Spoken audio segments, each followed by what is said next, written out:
I want to start off this conversation with what teams do we know are going to be in the market for a quarterback? We know the top ones. We know that the Panthers moved up for a reason. We can assume that the Colts are probably going to be one of those teams drafting a quarterback based on what Ballard has said in some of these press conferences. The Texans seem to be a bit of a foregone conclusion, but not a guarantee. But where the question mark comes into play, Matt, is outside of those confirmed three teams, who's the fourth? Who is the fourth vying for the fourth quarterback in the top 10? It's the Raiders, it's the Falcons, maybe the Lions. What do you think? Who do you think are some of the teams that we should pay attention to that maybe aren't so obvious?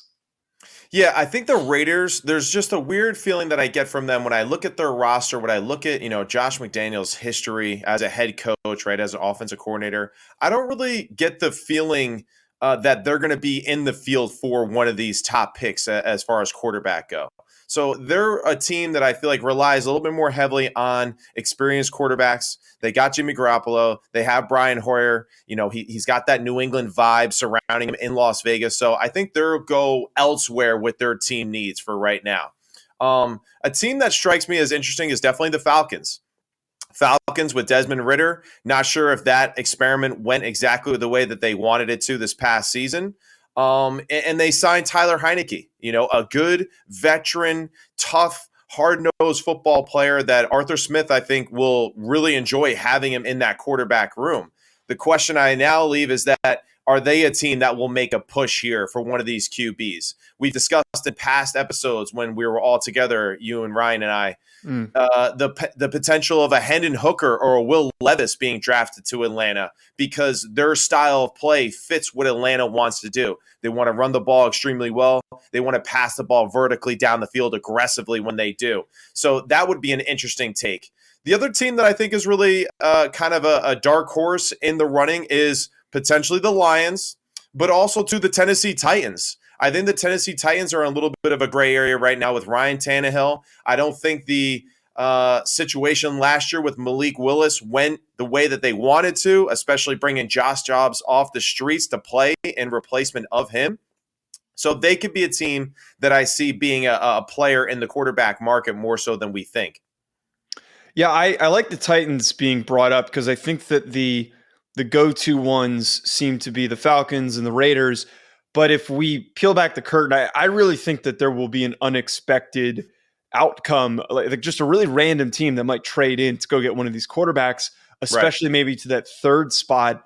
Is it somebody like the Tennessee Titans? I would also argue maybe the Washington Commanders are in a spot where they can pull all the picks together and maybe maybe it's a last-ditch move before the team is sold to make it a little bit more valuable to have a young quarterback at the helm. And then the last one I'd throw in there, Matt, too, is the Tampa Bay Buccaneers. Are they fully satisfied with, one, Baker Mayfield, and then two, are they comfortable waiting and hoping that Hendon Hooker is on the board? I believe they're picking at 19. Are they willing to wait that long for him to be available? And I don't know if that's a guarantee, and it might be a little bit risky for them to make that assumption. And if hypothetically, maybe they really like Will Levis and they want to move up to 7 or 8 or even 6 to just secure a little bit of a future outlook at that quarterback position. Right. The other interesting team I think that could be a player in this market is the Minnesota Vikings. With their situation with Kirk Cousins, I mean, maybe they're going to be in the field here if one of these guys, for whatever reason, drops later in the round than they think. If there's a really good football player like a Hendon Hooker still available, do they pass up a player like that potentially can be the next, franchise quarterback for them? So they also could be a player. It's really going to be interesting. Of course, with a lot of the mock drafts, we have, and some of them, QBs 1 through 5 going. And I feel like with the mock drafts and just kind of how the media builds it up, it seems to never really play out that way ever. No. So I do think it's going to be a little bit more turbulent for some of these quarterbacks in their situations. I really would be shocked if it was 1, 2, 3, 4 like some mock drafts have had in the past. But we'll see how it plays out, and that's why it's great drama. Yeah, certainly a lot of drama. And what factors into that are the teams picking in the top 10 that Yeah. have other positions of need. And on top of that, Right. maybe are desperate to fill some of those needs. So some of the teams that fit that description that we're talking about here, Matt, the first one in my eyes being the Arizona Cardinals. And the way that I look at their situation, they've got a lot of holes on the defensive side of the football. I think you could go a number of different directions with them taking a defensive tackle if they stay at third. Do they go with Will Anderson? Is this Tyree Wilson? Is this Right. maybe Jalen Carter and they're willing to take that risk? I just see that the Cardinals are a team that needs to address the defensive side of the football. But most importantly, they're probably going to trade out. I don't see a circumstance where they don't aggressively pursue some type of a trade partner to benefit from this market of at least what we're perceiving as a hot market for quarterbacks. Yeah. And it definitely seems as we get closer to the draft that the momentum of a trade out is building each and every day. And it seems to be more obvious too. It's not one of those, they're trying to be sneaky about it. It's going to happen, it seems like. The Cardinals, though, you're right. They don't need one position. They need basically everything. So it really is going to be just an interesting dynamic as far as what their first approach is. I tend to stay on the defensive side of the football when I think about it too, like yourself. I do see someone as like a Tyree Wilson being someone that would be really interesting if they are picking from number 3 in that position. Because I do think that he is a game changer. I do think that he's the best rush end available. And I think when you're playing in that conference, you got to be able to rush the passer and be aggressive and make game-changing plays. And I think he's that kind of guy that can do that for them. Yeah, and again, I think just the main thing here with the Cardinals is like they're obviously not taking a quarterback. And their most fleshed out side of their roster because of Cliff Kingsbury being there. And his focus was they drafted a lot of receivers. They have a lot of really talented receivers. And like I look at the back end guys like Rondell Moore was a second round pick and he's an explosive guy out of Purdue. And then they've still got DeAndre Hopkins if he remains an Arizona Cardinal. There was this heavy emphasis on running back, this heavy emphasis on receiver. You could make the argument, I would also throw in there, Matt, maybe they decide that they want to bolster their offensive line a little bit. That's the only other position I could see realistically them addressing here in the top 10. Yeah, I definitely see more of like a trench approach to them. That's where I even get interested too with them and the Texans too, with DeMeco Ryans and Nick Caserio, their first imprint on their new football team, their new look football team. I see these teams attacking the trenches pretty aggressively just because of these coaches' experience in the past of being successful. Most of their experience in the past of being successful has been super tough and athletic on the offensive and defensive lines and having depth at those positions. So that's where I find, those teams really putting an emphasis on that as much as they possibly can. So another team outside of these quarterbacks, I will say the Seattle Seahawks might be one of those teams to pay attention to at quarterback. I think that as the days have progressed through this process, they've been less connected to quarterbacks, it seems, but they have a really good situation for one. I really think that it's worth paying attention to because you've got Geno, who's on a 3-year deal now, I believe. It's a shorter deal. He's getting his money, which is fantastic. But at the same time, he's on the older side. And so he's got that cushion of those three or so years. They can draft somebody like a Will Levis or an Anthony Richardson that's not ready to play, let them sit for 2, compete for the starting job in year 3, if that's the direction that they want to go. So I think that's an interesting angle here that maybe isn't talked about as much, but is still on the table. I know one thing, those guys will be shocked when they go to practice with Geno and realize how good dude really is in person. So if they do get drafted by the Seattle Seahawks, man, like just be ready. Geno isn't what the media has portrayed him to be in the past. Dude is a baller. Finally got to show it this year, which was great. And really for the Seattle Seahawks, I think they're in a great position too, like the Cardinals, that maybe they are going to get a little bit more of like a New England Patriots style here in the draft. They have pick number 5 and pick number 20. Are they a team that trades out of the first round to get or accumulate more trades either for later in this draft or for next year's draft? Because right now I think they're another team that I think needs a little bit more of just a depth to their football team, more game changers. I think they got a lot of good blue chip type of football players, but they don't have any elite game changing football players right now. So they're a team that I think will be a little bit more aggressive, getting back to their roots, staying on the defensive side of the football, right? But then again, bolstering just their strength as a football team, adding speed and strength, I think is an important thing for Pete Carroll and that staff. And that's where I feel like they're a team that will just kind of can play into really a bunch of different things. I mean, they can go with the Miles Murphy. They can go with Jack Campbell at linebacker, replacing that. You know, they just signed back Bobby Wagner. So it's like it could be one of those things where they're building back into just a little bit of their old mantra that they've had in the past. I mean, even like Joey Porter, Deontay Banks. I mean, all those players I think would be interesting picks for them because they are they want to be tough. They want to make sure that they play good pass defense. They want to get after the passer, make plays. So that's something that I think will be a big factor for them going forward is accumulating picks. I 1000% agree on that sentiment that you have right there is that, and like, I know that for a listener, it might seem vague to say like, oh, they just need to add more depth. They need to add more players. But the reality of the Seahawks, you're 100% right. You look at the roster, the way that it's structured, you've got a bunch of nice young pieces, but you don't have a lot of elite athletes on the defensive side of the football. Not a lot of big names. I know Tariq Woolen was fantastic this past year, but it's a bit of a who's who at times. And I think that for this team that made the playoffs and was just like a step behind being able to win that playoff game that they had against the 49ers, the way that you get better is, to your point, acquiring more picks, making a selection later on in the first round, and then having some of those second round picks to go and get a Jack Campbell who fits their scheme perfectly, a bigger, bulkier linebacker, or if it is a Miles Murphy, and then a Deontay Banks is somebody you brought up, a Joey Porter, who would make sense later on in the first round. And I would also, the other thing too, the Seattle Seahawks have to be praying that the Cardinals can't find a trade partner.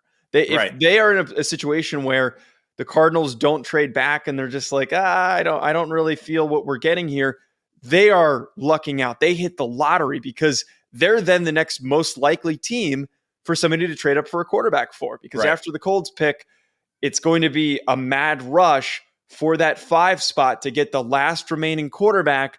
And if somebody wants to wait and take that risk, they might miss out. Yeah, and that's where it's going to be an interesting dynamic too, because like we mentioned earlier, I don't really see the Las Vegas Raiders being a player for a quarterback. Don't see the Chicago Bears being a player. The Philadelphia Eagles, we know. You kind of get bound to like the 11 spot now where Tennessee could be a player for a quarterback. You got the Texans again at 12. The Jets at 13.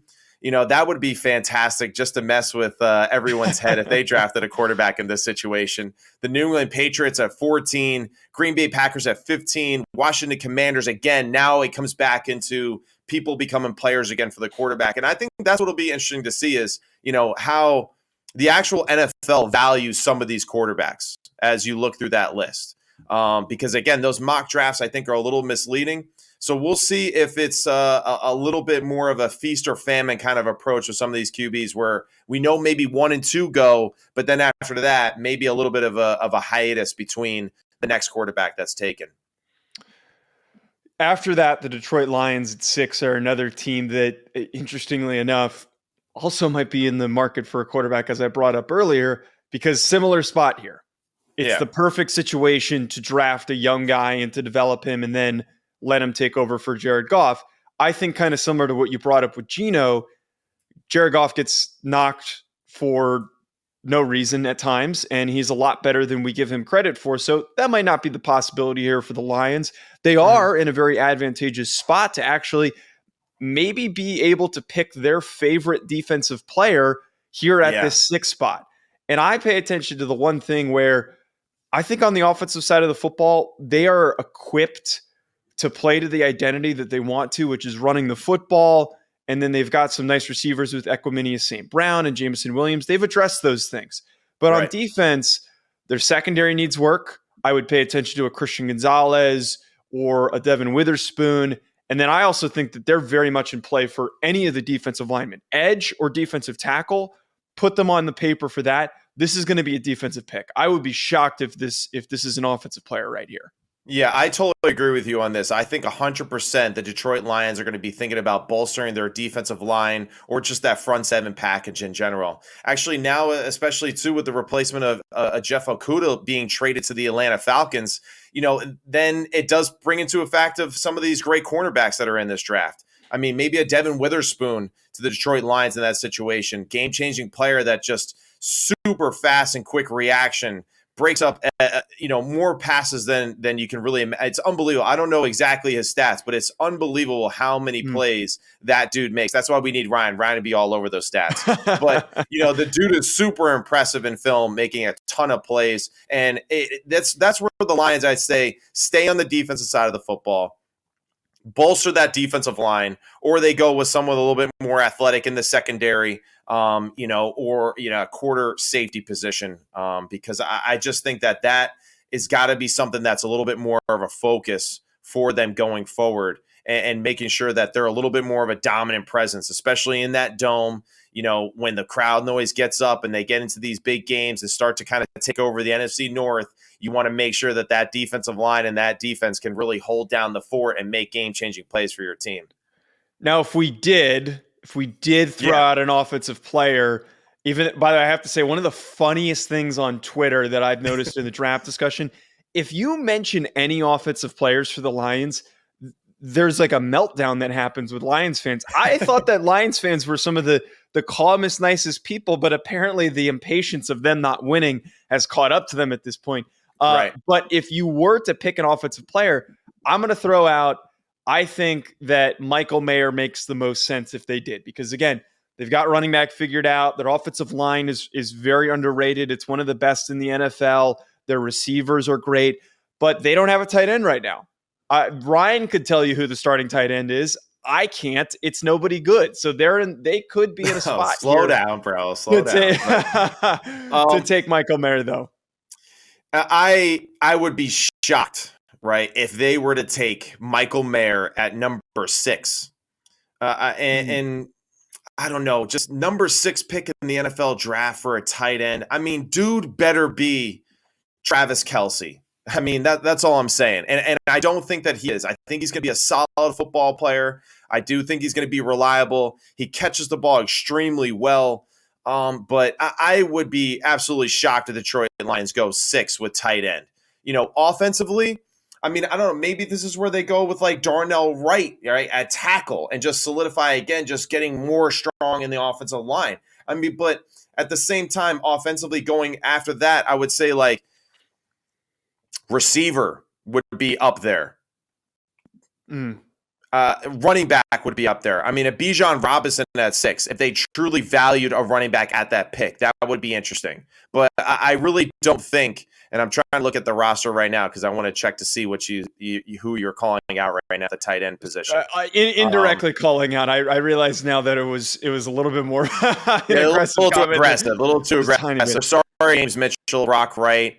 So just, hey, don't listen to my boy Joe here, but it's definitely going to be an interesting pick for sure. And I don't really see Michael Mayer in that position. I really don't.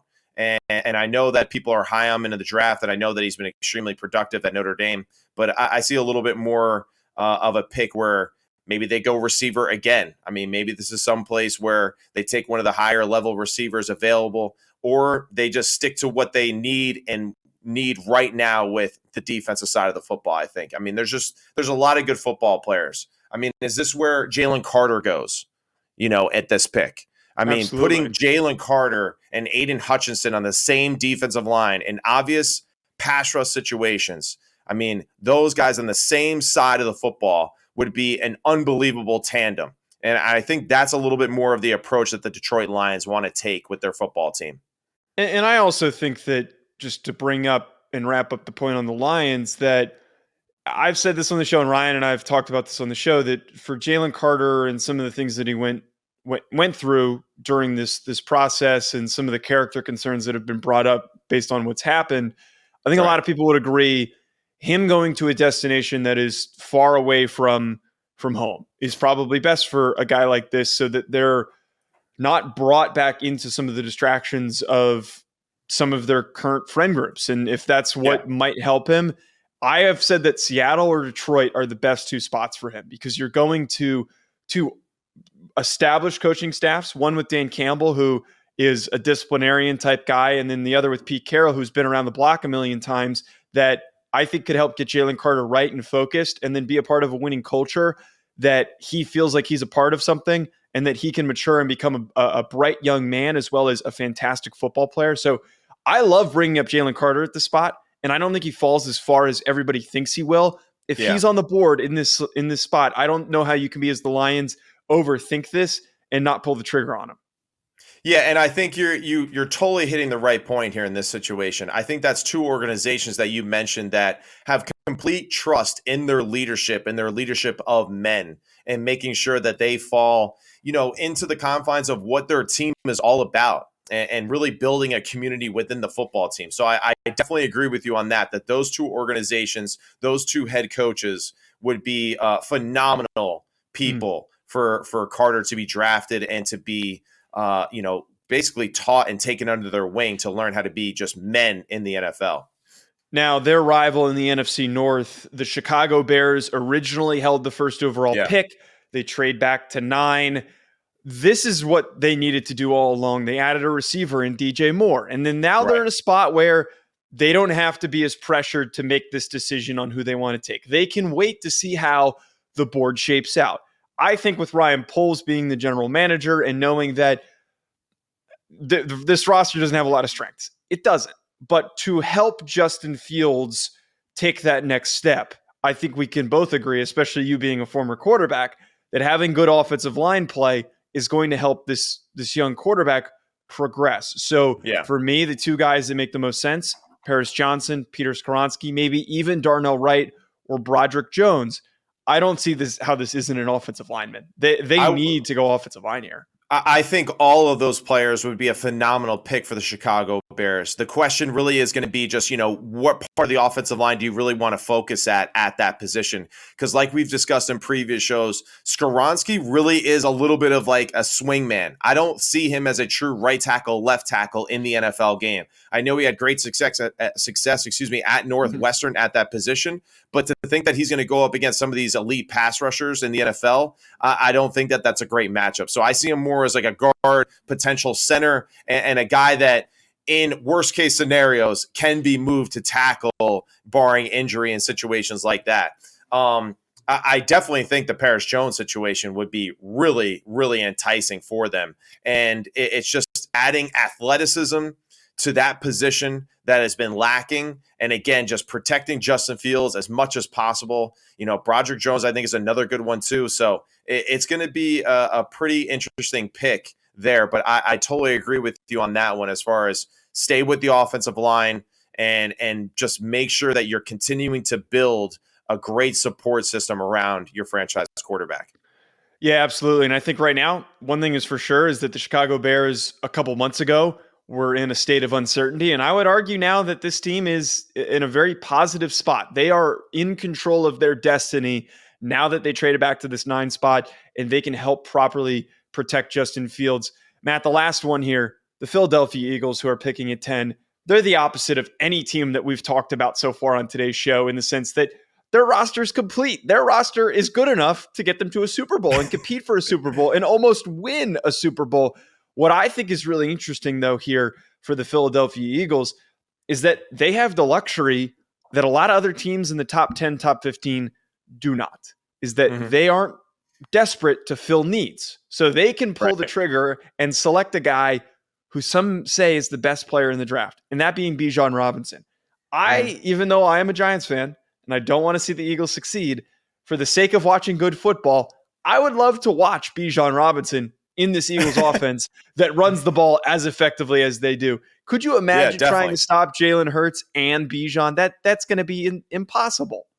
Yeah, no, it would be phenomenal. And that's definitely something that we discussed in previous shows too, how great that tandem would be.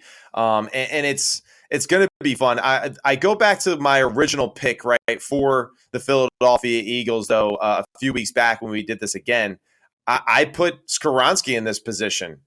I thought that this would be a perfect Mm. addition to their offensive line, allowing him to learn under one of the greatest centers the game has ever seen in Kelsey, and allowing him to kind of, build into the position of guard or center for a team that, eventually, at least on the interior part, is going to need to start replacing, some of their veteran players. So I think Skoronski would be an interesting pick here for sure. Athletically, though, I don't know. I mean, skill-wise, offensively, you're loaded. To be, to add Bijan Robinson to it, Ooh. never a bad thing. Never a bad thing. But this is where I also see maybe corner being a Yeah. factor. Corner, safety, I feel like could be an interesting pick for them too, if they value someone that highly. I mean, again, this is where I think like the Joey Porters and the Devin Witherspoons of the world, maybe they get into this situation. Or do they go with like a Lucas Van Ness and just say, Evan, we're just going to make our defensive line even more badass and get younger at that position too?